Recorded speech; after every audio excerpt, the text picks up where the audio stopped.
You all for making us feel so welcome. Oh, well, it was our pleasure. In fact, I'd like to repay your kindness. I would love to have all of you over to our house for dinner tomorrow night. All of us? Dinner? Tomorrow? Oh, we would love to. We can't. Well, I've never had such a poor response to one of my dinner parties before. If they don't want to come, Ivy, that's their prerogative. Let's go. Grace, you were the only one who said yes. Well, I just thought it was very kind of you to invite us all for dinner. Well, your husband doesn't seem to agree. Why is that, Sam? Why is your wife the only one who wants to come to dinner? Why Grace accepted your dinner invitation, Ivy. And that reason is? My wonderful wife here simply is too good-hearted to say no to anyone. Oh, Sam. So, Grace, it's true.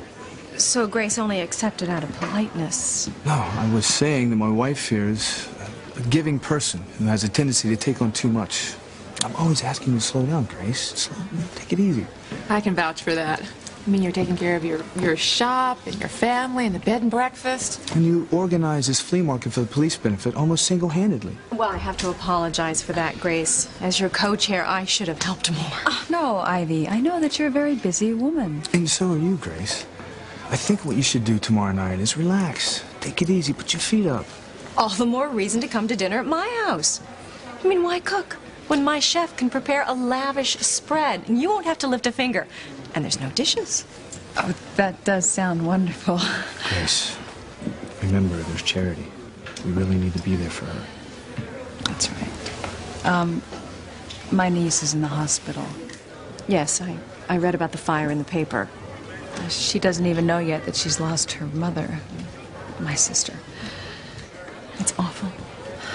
But surely she must be getting very good care at the hospital. Absolutely, she is. Eve here is her doctor. And I'm on 24-hour call, so it makes it very difficult to socialize. Surely we can work dinner into all of our busy schedules. Ivy, obviously, the Bennetts and the Russells have other things to do. Yes. You sound like such busy people leading such interesting lives. But surely we can all still be friends, can't we?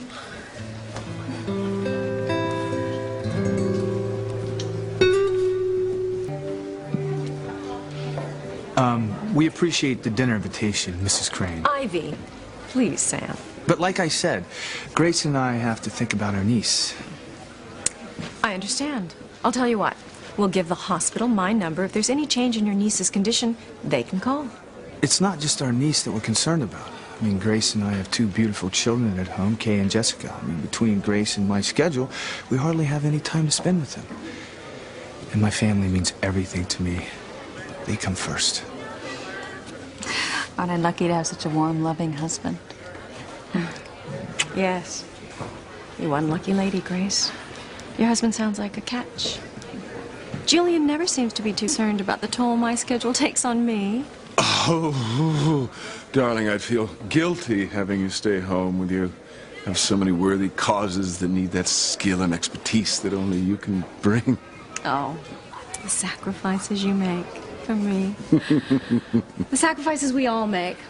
All the more reason we should put our responsibility away for a few hours and have dinner and relax. We deserve it. Look here, the thing is that we have to get up early, Eve and I. Eve has to get to the hospital, and I have to get to team practice.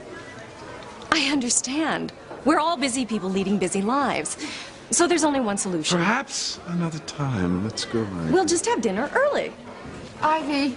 Well, that will give Eve and Julian more time to discuss the new children's wing at the hospital. A new children's wing? What wing? A new wing at the hospital.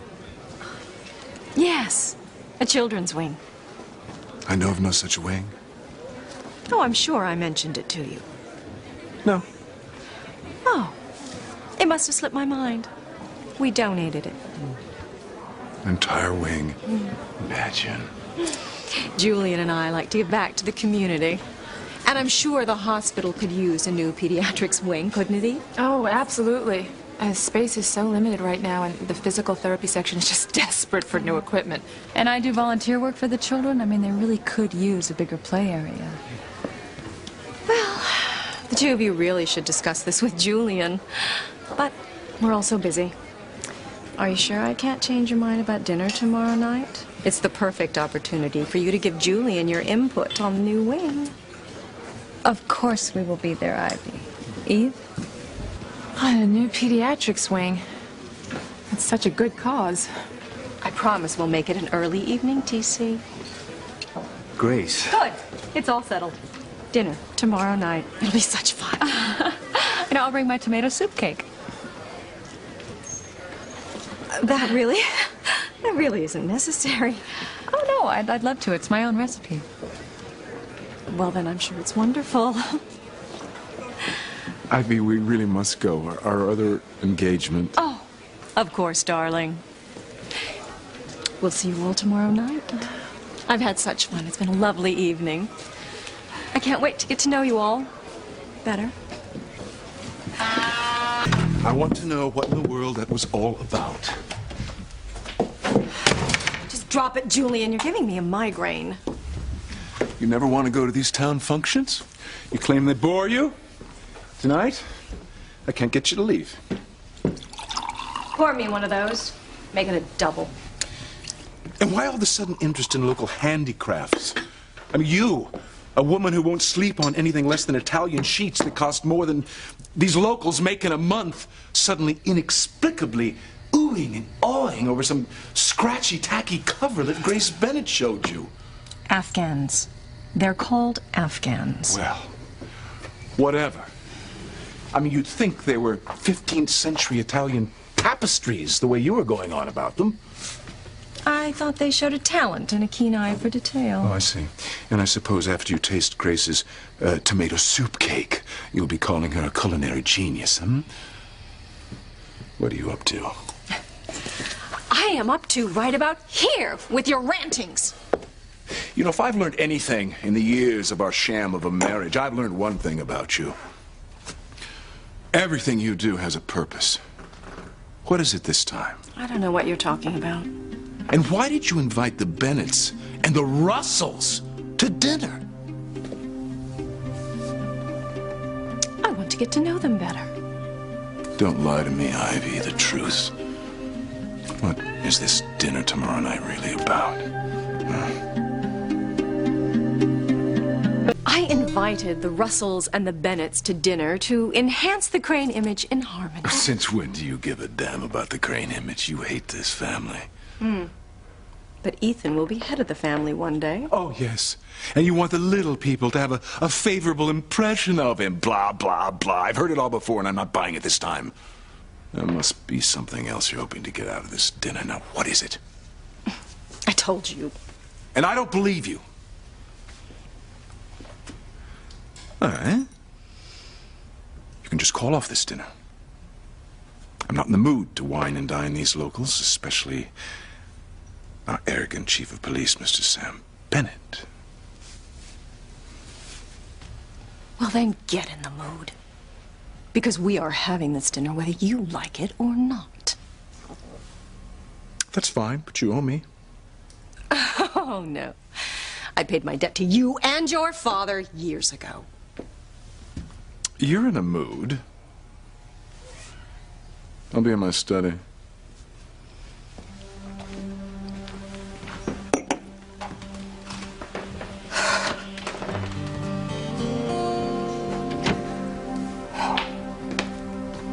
Mrs. Crane?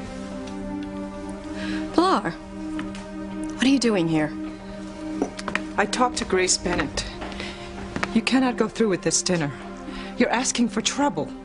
I beg your pardon. Forgive me for being so direct, but for your sake and the sake of the Bennetts, I feel that I must be. Let the past rest. I haven't spoken to Sam in over 20 years.